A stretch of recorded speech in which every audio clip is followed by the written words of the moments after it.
तो जी 24वें दिन की यात्रा में आप सभी का स्वागत है। मुझे उम्मीद है कि आप इस सीरीज को एंजॉय कर रहे होंगे। आज का जो वीडियो का टॉपिक होने वाला वो है काइंडनेस, सिंपैथी, जो कि अभी कहना थोड़ा गलत होगा, लेकिन भारत के लोगों में अभी वो चीज़ कम होती जा रही है। लेकिन इतना कम होने के बाद भी लोगों में अभी बहुत सा काइंडनेस बचा हुआ है। अब मैं बताता हूँ मैं ये कह क्यों रहा हूँ। कल जब मैं चलते हुए आ रहा था तो एक भैया मुझे रोक लिए। उन्होंने बुलाया और फिर कोल्ड ड्रिंक वगैरह मिली तो मज़े ही आ गए। उसके बाद मैं उनके जो फार्म हाउस है उस पर मैं रुक गया और रात में मेरे खाने की भी व्यवस्था हो गई, पूरी सब्जी भी मिल गया। उसके बाद मैं मॉर्निंग में जब वहाँ से निकला तो रास्ते में एक दादी दिखी। दादी क्या हुआ कि एक बाइक वाले को रोक रही थी, उनको कहीं जाना था लेकिन बाइक वाले रोक नहीं रहे थे।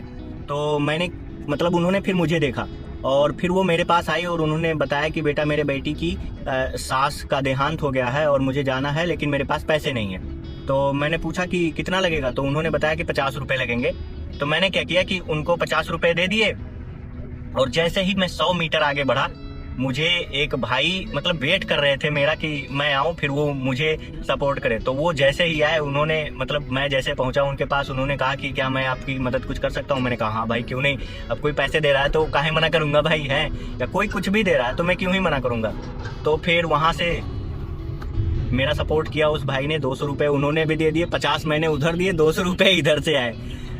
मुझे एक्चुअली ये पता नहीं था कि मेरे साथ ऐसा होने वाला है। लेकिन जब आप अपने मन को साफ रखते हैं और मन को साफ रख के किसी की मदद करते हैं तो आपका जो सपोर्ट है, आपकी जो मदद है वो ऊपर वाला करता है। कोई आदमी नहीं थे, वो सब भगवान के एक तरीके से रूप हैं जो हमारी और आपकी मदद करते हैं। उसके बाद मैं रास्ते में चल रहा था, तब तक क्या हुआ कि मैंने देखा कि एक ऑटो वाले भैया हैं, वो अपनी ऑटो उनकी कुछ खराब हो गई थी तो वो धक्का देते हुए जा रहे थे। तो मैंने सोचा कि मैं भी थोड़ी मदद कर ही देता हूँ। तो मैंने क्या किया कि मैं पूछा कि भैया कुछ दिक्कत है, तो उन्होंने कहा हाँ भाई चल नहीं रही है, गाड़ी खराब हो गई।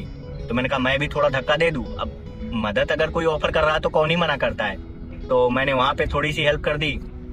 उसके बाद मैं जब आगे बढ़ा तो एक जगह पड़ती है मोराई बाग चौराहा, ये डलमऊ वाले रोड पर ही पड़ता है। तो वहाँ पे एक भाई मिले, उनका क्या है कि वो कूड़ा इकट्ठा करवाते हैं, प्लास्टिक की बोतल और लोहे, इन सब का पूरा वेस्ट इकट्ठा करवाते हैं। वहाँ पे क्या हुआ कि मैं सोचा कि चलो देखते हैं, क्योंकि आगे चल के मुझे उसी फील्ड में काम करना है। तो मैं गया उनके सेंटर पे। तो वहाँ पे मैंने देखा कि उन्होंने एक हाइड्रोलिक मशीन लगा रखी है और उससे जो प्लास्टिक की बोतलें होती है उसको कंप्रेस करके वो कानपुर भिजवाते हैं। और वहाँ मुझे पता चला कि प्लास्टिक से भी खाद बनती है। वो जो नमकीन और नमकीन की पैकेट, बिस्किट की पैकेट, ये सब चीज़ें होती हैं, इनकी पैकेट से खाद बनती है। और वहाँ पे मुझे एक चीज़ और मिल गई भाई, पेड़े मिल गए वहाँ पे खाने के लिए, ये बड़ी अच्छी बात हुई।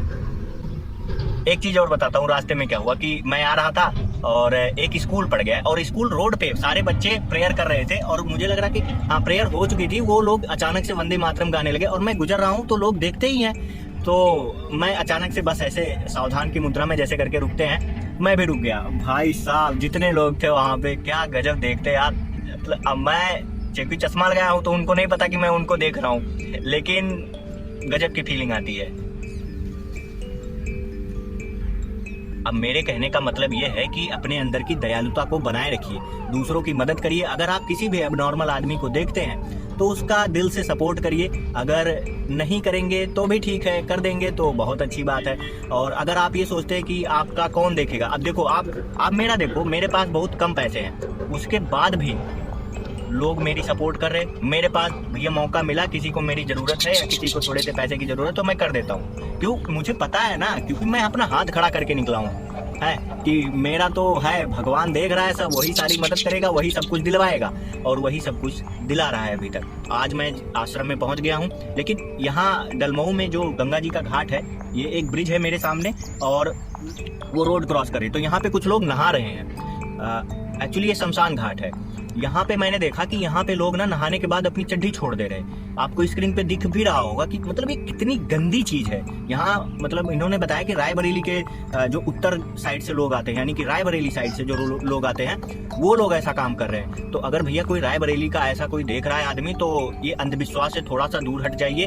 और आप जिस नदी में स्नान कर रहे हैं, आप उसी नदी को गंदा कर रहे हैं, ये कहाँ मुझे नहीं लगता ये सही बात है।